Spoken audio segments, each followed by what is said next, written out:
லங்கா ஸ்ரீஃபமின் செய்திகளூடாக இணைந்திருக்கிறீர்கள். இன்றைய தினம் வலிகாமம் வடக்கிலே 5 நாள் உண்ணாவிரத போராட்டம் நடைபெற்றுக் கொண்டிருக்கிறது. இது சம்பந்தமான புகைப்படங்களை, வீடியோ காட்சிகளை எமது இணையதளத்தினூடாக நீங்களும் பார்வையிட்டிருப்பீர்கள். இப்போது சம்பவ இடத்திலிருந்து அந்த மக்களோடு மக்களாக பாராளுமன்ற உறுப்பினர் ஸ்ரீதரன் அவர்கள் கலந்து கொண்டிருக்கிறார். அவர் இன்றைய தினம் ஒரு அறிக்கையினையும் வெளியிட்டிருக்கிறார். இது சம்பந்தமான மேலதிகமான விவரங்களை பெற்றுக் கொள்வதற்காக நாங்கள் அவரை நாடி இருக்கின்றோம். தமிழரசு, நீங்கள் அவரோட தொடர்புகள் ஏற்படுத்தி நிறைய விடயங்களை பெற்றுத் தரலாம். எங்களுக்கு வலிகாமம் வடக்கு அந்த ஆர்ப்பாட்டத்தினோட கவனிப்பு போராட்டத்தினுடைய நிலைமை தற்போது எவ்வாறு உள்ளது? இன்று காலை 8 மணியிலிருந்து மாலை 3:30 மணி வரையும் வலிகாமம் வடக்கு மக்களுடைய மீள்குடியேற்றம் தொடர்பாக வலிகாமம் வடக்கு மீள்குடியேற்ற குழுவின் ஏற்பாட்டில் சகல கட்சிகளையும் சேர்ந்த பொது அமைப்புகளைச் சேர்ந்த மத அமைப்புகளைச் சேர்ந்த சகலரும் இன்றைய போராட்டத்திலே பங்கெடுத்துக் கொண்டார்கள். இந்த போராட்டத்தினுடைய நோக்கம் வலிகாமம் வடக்கிலே மக்களை மீள்குடியேற்றம் செய்யப்பட வேண்டும், அவர்கள் சொந்த இடங்களுக்கு செல்ல வேண்டும், அவர்களுடைய உடைக்கப்படுகின்ற வீடுகள், சிதைக்கப்படுகின்ற காணிகளுடைய செயற்பாடுகள் உடனடியாக நிறுத்தப்பட்டு அவருடைய பிரதேசங்களில் மீள்குடியேற்றம் செய்வதற்கான நடவடிக்கைகள் மேற்கொள்ளப்பட வேண்டும் என்பதை வலியுறுத்தி இந்த போராட்டம் வந்து நடைபெற்றது. அதே நேரத்தில் இந்த போராட்டம் நடைபெறுகின்ற பொழுது உலக நாடுகளின் தலைவர்களை ஏமாற்றும் வகையில் இலங்கை அரசு 2 கிராம சேவையாளர் பிரிவுகளில் அந்த கிராமங்களுக்கு சொந்தமில்லாத வலிகாமம் வடக்கிலேயே வேறு கிராம சேவையாளர் பிரிவுகளை சேர்ந்தவர்களை அந்த இடங்களில் குடியேற்றுவதாக ஒரு பாசாங்க நடவடிக்கையும் ஆரம்பித்திருக்கின்றது. ஆனால் அது உண்மைக்கு புறம்பாக மக்களையும் உலகத்தையும் ஏமாற்றும் வகையில் அவர்களுடைய சொந்த அந்த நிலங்களுக்கு சொந்தமானவர்களை விடுத்து வேறு இடங்களை சேர்ந்தவர்களை குடியமர்த்துதல் என்பது ஒரு புதிய நடவடிக்கை என்பதையும் நாங்கள் புரிந்து கொள்ள வேண்டும். ஆகவே இந்த விடயங்களை வலியுறுத்தி அந்த இடங்களுக்கு விரைவாக செல்வதற்கான செயற்பாடுகளுக்காகவே இந்த உண்ணாவிரத போராட்டம் ஆரம்பிக்கப்பட்டது. இதனுடைய முக்கியமான நோக்கமும் கூட பொதுநலவாய மாநாடு இலங்கையிலே நடைபெறுகின்ற பொழுது அதற்காக வருகை தந்திருக்கின்ற உலக தலைவருடைய கவனங்களை எங்கள் வாழ் ஈர்க்க செய்தல். குறிப்பாக யுத்தம் முடிந்து 5 ஆண்டுகள் நெருங்குகின்ற சூழலில் யாழ்ப்பாணம் ராணுவ கட்டுப்பாட்டிற்குள் 95ஆம் ஆண்டு கொண்டு வரப்பட்டதிலிருந்து 20 வருடங்கள் நெருங்குகின்றது. ஆனால் வலிகாமம் வடக்கிலே பலாலி, தைசி, மயிலிட்டி, காங்கேசந்துறை இந்த பிரதேசங்களிலிருந்து இடம்பெயர்ந்த மக்கள் இந்த 30 வருடங்களுக்கு கிட்டத்தட்ட அவர்கள் அகதிகளாகவே வாழ்ந்து கொண்டிருக்கிறார்கள். அவர்கள் தங்களுடைய சொந்த நிலங்களுக்கு போவதற்காக வாழுகின்ற இந்த சூழலில் அவர்களுடைய உண்மை நிலைகளை வெளிக்கொண்டு வருவதற்கான போராட்டமாகவும் இந்த உண்ணாவிரத போராட்டம் ஒரு அறவழி போராட்டமாக இங்கு ஆரம்பிக்கப்பட்டிருக்கிறது. தொடர்ச்சியாக இந்த போராட்டம் இன்று இருந்து 15, 16ஆம் தேதி வரையும் கூட, குறிப்பாக 18ஆம் தேதி வரையும் கூட எங்கள் மண்ணில் இருந்த ஊடகவியலாளர், ஒரு பெண் ஊடகவியலாளரான இசைப்பிரியா அவர்கள் கொல்லப்பட்ட விதமும் அவர் எவ்வாறு சிதைக்கப்பட்ட விதத்தை ஒரு நியாயபூர்வமான நீதியான விசாரணை அதற்காக மேற்கொள்ளப்பட வேண்டும் என்பதையும் பாலகன் பாலச்சந்திரன் கொலை தொடர்பாகவும் 2009 தமிழ் மக்கள் கொல்லப்பட்டதற்கு ஒரு பகிரங்கமாக அந்த மக்களுடைய மேற்கொள்ளப்பட்ட இன அழிப்பு தொடர்பாக பன்னாட்டு விசாரணை வேண்டும் என்பதையும் வலியுறுத்தியே இந்த போராட்டத்தினுடைய கருப்பொருட்கள் அமைந்திருக்கின்றன. ஒரு வகையில் நிலப்பரப்புக்கு எதிராக இந்த போராட்டம் நடத்தப்பட்டாலும் கூட உள்ளடக்கத்தில் சிலைகளில் இருக்கின்ற எங்களுடைய போராளிகளின் விடுதலை, காணாமல் போனவர்கள், வெள்ளை கொடியோடு போனவர்களுடைய விடுதலை, இவர்களுக்கான கண்டுபிடிப்புகள், ஒரு திறமையுள்ள இலங்கை அரசு இவற்றுக்கு என்ன பதில்களை ஜனநாயகம் என்று பேசிக் கொள்கின்ற அரசு வெளியிலே சொல்ல போகிறது என்ற காரணங்கள் அடிப்படையிலேயே இந்த போராட்டம் முன்னெடுக்கப்படுகின்றது.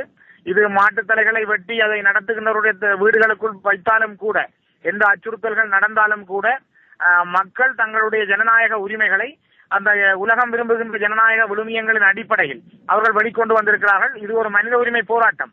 தங்களுடைய சொந்த நிலங்களிலே வாழ்தல், சொந்த இடங்களிலே கல்வி கற்றுக் கொள்ளுதல், சொந்த இடங்களிலே அவர்கள் நிம்மதியாக வாழ்வதற்கான உரிமை என்பது ஐக்கிய நாடுகள் சாசனத்திலே குறிப்பிட்டிருப்பது போல அவருடைய மனித உரிமையோடு சம்பந்தப்பட்டது. ஆகவே இந்த போராட்டம் தொடரும். அங்கு உங்களுக்கு பாதுகாப்பு தரப்பினருடைய ஏதாவது அச்சுறுத்தல்கள், அவர்கள் மக்களை அச்சுறுத்துகின்ற விதத்தில் ஏதாவது நடவடிக்கைகளை மேற்கொண்டதாக தாங்களால் அவதானிக்கக்கூடியதா இருந்ததா? நிறைந்த அளவில் ராணுவ, போலீஸ் உளவாளிகள் அங்கு விதைக்கப்பட்டிருந்தார்கள். அவர்கள் அங்கு விதைக்கப்பட்டிருந்தாலும் கூட மக்கள் தங்களுடைய போராட்டத்தை முன்னெடுத்து சென்றார்கள்.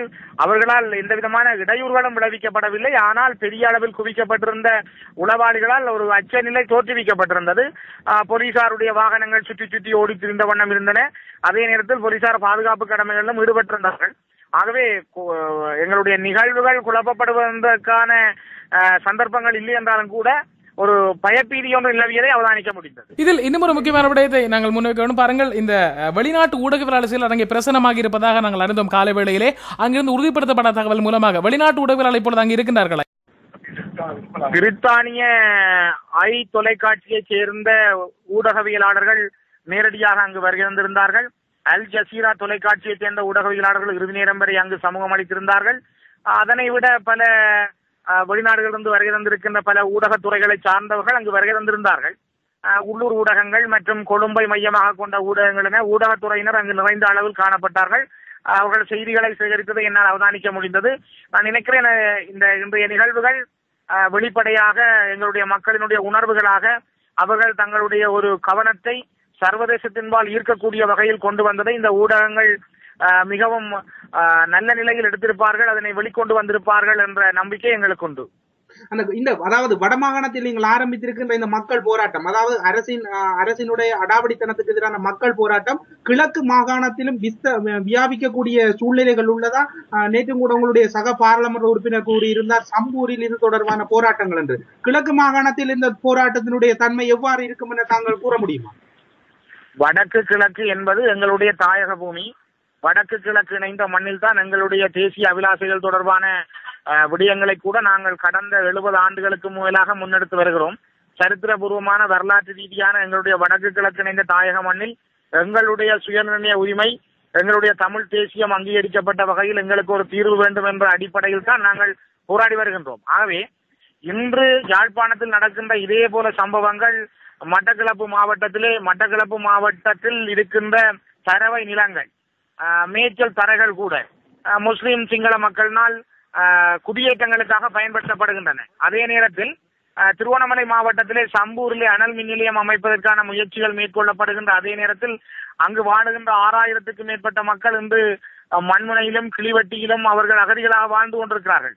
ஆகவே அவர்கள் தொடர்பாகவும் நாங்கள் ஏற்கனவே உங்களுக்கு அறிவித்தது போல நாங்கள் 15ஆம் தேதியிலிருந்து 18ஆம் தேதி வரைக்கும் நாங்கள் சர்வதேசத்தின் கவனங்களை கொண்டு வருவதற்கு இந்த போராட்டம் கிழக்குக்கும் விஸ்தரிக்கப்படும். அது சம நேரத்தில் வடக்கு கிழக்கிலே நடைபெறும். அது யாழ்ப்பாணத்தில் நடைபெறுகின்ற அதே நேரம் மட்டக்களப்பு மாவட்டத்திலும் சரி, திருவண்ணாமலை மாவட்டத்திலும் கூட நாங்கள் சம்பூரை மையப்படுத்தியும் எங்களுடைய சிங்கள குற்றங்கள் ஆக்கிரமிப்புகளை நாங்கள் வெளிப்படுத்துகின்ற வகையிலும் இந்த போராட்டங்கள் முன்னெடுக்கப்படும். ஆகவே இது ஒரு முழுமையான தமிழர் தேசத்துக்கான போராட்டமாக இருக்கும். அதாவது இந்த நீங்கள் நடத்துகின்ற போராட்டத்தினுடைய தன்மை, அதாவது வடகிழக்கு மாகாணத்தில் மட்டுப்படுத்தப்படுவதோடு அந்த தன்மையினை நீங்கள் இன்று பொதுநலவாய நாடுகளுடைய மாகாணத்தில் கலந்து கொள்ள இருக்கின்ற சர்வதேச தலைவர்கள் மத்தியில் எடுத்துச் செல்வதற்கான ஏதாவது வாய்ப்புகள், அதாவது உங்கள் பிரதிநிதிகள் இங்கு போராட்டம் நடக்கின்ற வேளையில் அங்கு அவர்களை சந்திப்பது, அங்கு மக்களின் நிலைமைகளை அவர்கள் விளக்குவது தொடர்பான ஏதாவது ஒழுங்குபடுத்தல்களை தாங்கள் மேற்கொண்டுள்ளீர்களா? பொதுநலவாய மாநாட்டிலே கலந்து கொண்டிருக்கிற யாருக்காவது எங்களுடைய பிரச்சனைகள் தெரியாமல் அவர்கள் இங்கு வரவில்லை. நான் நினைக்கிறேன் உலகம் முழுக்க இருக்கின்ற சகல நாடுகளுக்கும் தூதுவர்களுக்கும் இலங்கையிலே தமிழர்களுக்கு என்னென்ன அநீதிகள் விளைவிக்கப்படுகிறது, இலங்கையிலே ஒரு இன அழிப்பு நடைபெற்றது, எவ்வாறு அந்த இன அழிப்பு நடைபெற்றது என்பதெல்லாம் அவர்களுக்கு விலாவாரியாக தெரியும். ஆகவே புதிதாக நாங்கள் அந்த விடயங்களை அவருடைய கவனத்துக்கு கொண்டு செல்கிறோம் என்பதற்கு அப்பால் நாங்கள் சர்வதேசத்திலிருந்து வந்தவருடைய கவனங்களுக்கு கொண்டு போவதற்கான முதல் கட்டம் தான் இந்த போராட்டங்கள். இதனை நாங்கள் ஊடகங்கள் ஊடாகவும் இந்த செய்திகள் ஊடாகவும் கொண்டு போகின்ற ஒரே நேரத்தில் எங்களுடைய கொழும்பிலே இருக்கின்ற எங்களுடைய கட்சியின் தலைவர்களும் இது தொடர்பாக அங்கு வந்திருக்கின்ற பல பிரதிநிதிகளோடு பேசிக் கொண்டிருக்கிறார்கள். இன்று கூட கனடா நாட்டைச் சேர்ந்தவர்களோடும் எங்களுடைய கட்சியின் தலைமைகள் பேசுவதற்கான ஏற்பாடுகள் அங்கு நடைபெற்றிருக்கின்றன. ஆகவே ஒருபுறம் அந்த பேச்சுக்கள், இந்த விடயங்கள் தொடர்பான அறிக்கைகள் அவர்களுக்கு கையளிக்கப்பட்டுக் கொண்டிருக்கின்றன. தொடர்ச்சியாக நாங்கள் அடிக்கு மேல் அடியடித்தால் அம்மியின் நகரம் என்பது போல அவர்களுக்கு தெரியும் என்று சொல்லிவிட்டு நாங்கள் வாளாவட்டியாக இருக்கவில்லை. தொடர்ச்சியாக நாங்கள் அதற்கான முயற்சிகளை எடுத்து வருகிறோம். நாங்கள் அந்த முயற்சியின் அடிப்படையில் பொதுநலவாய மாநாட்டில் நடைபெறுகின்ற தலைவர்களுக்கும் தெரியப்படுத்துகின்ற அதே நேரத்தில் சர்வதேசத்தின் கவனத்தையும் இதன்பால் இன்னும் அதிக அளவில் ஈர்ப்பதற்கான பல முயற்சிகளை நாங்கள் மேற்கொண்டு வருகின்றோம். இதில் இன்னும் ஒரு முக்கியமான விடயம் நாங்கள் இதோடு முடிக்கலாம் நினைக்கிறோம். பாருங்கள், இதற்கு முன்னதாகவும் நீங்கள் பெரிய அளவிலான ஆர்ப்பாட்டங்களை மேற்கொண்டிருந்தீர்கள். வலிகாமம் வடக்கு மக்களை முன்னிறுத்தி மிகப்பெரிய இதில் ஐக்கிய தேசிய கட்சி கொழும்பிலிருந்து வந்த பிரதான கட்சிகள் எல்லாம் பங்கு பற்றி இருந்தது. அது பெரிதளவாக வெற்றியளித்ததாக தெரியவில்லை. அப்படி இருக்கின்ற சந்தர்ப்பத்தில் இந்த போராட்டம் வெற்றியளிப்பதற்கான வாய்ப்புகள் இருக்கிறதா? காரணம், இந்த பொதுநலவாய மாநாடு நடைபெறுகிறது, இதை மையமாக கொண்டுதான் உங்களுடைய இந்த போராட்டம் அமைகிறதா என்ற ஒரு கேள்வி இருக்கிறது. இதற்கு உங்கள் விடை எப்படி அமைய போகின்றது? நடைபெற்று முடிந்த ஆயுத போராட்டத்தை கூட வெற்றியளிக்கவில்லை என்றுதான் எல்லாரும் சொல்லுகின்றார்கள். ஆனால் நடைபெற்ற ஆயுத போராட்டத்தின் மூலமாக தலைவர் பிரபாகரனும் அவரோடு இணைந்த போராளிகளும் 2009 கொல்லப்பட்ட மக்களுடைய தியாகமும் எங்களை சர்வதேசத்தினுடைய கதவுகளை திறந்து ஐக்கிய நாடுகள் சபையிலே கொண்டு போய் விட்டிருக்கிறது. ஆகவே வெற்றி தோல்வி என்பதை ஆயுதங்கள் ஊடாகவோ அல்லது நடைபெறுகின்ற போராட்டங்கள் ஊடாக உடனடியாக தீர்மானித்து விட முடியாது. ஆனால் நாங்கள் ஏற்கனவே துர்க்கியம்மன் ஆலயத்திலே நடைபெற்ற போராட்டம் என்பது நாங்கள் சர்வதேசத்துக்கு எங்கள் செய்தியை சொல்லுகிறோம். எங்களிடம் இப்பொழுது ஆயுதங்கள் கையில் இல்லை. நாங்கள் வரலாற்று ரீதியாக ஆயுதங்களை தூக்க வேண்டும் என்று யாரையும் நாங்கள் நிர்பந்தித்ததும் இல்லை. இப்பொழுதும் கூட அந்த ஆயுதங்கள் மீதான காதலோ விருப்பமோ கொண்டவர்களும் அல்ல. ஆனால் நாங்கள் ஆயுத முனையில் அடக்கப்பட்டிருக்கிறோம். இங்கு ஆயுத முனையில் நாங்கள் ஒரு கட்டுப்பாட்டுக்குள் வைத்திருக்கப்படுகிறோம். ஒரு திறந்த வெளி சிறைச்சாலைக்குள் எங்கள் சொந்த நிலங்களில் வாழ முடியாமல் நாங்கள் தவிக்கிறோம். ஆயுத முனையிலே எங்கள் இளைஞர்கள் கடத்தப்படுகின்றார்கள், காணாமல் போகின்றார்கள்.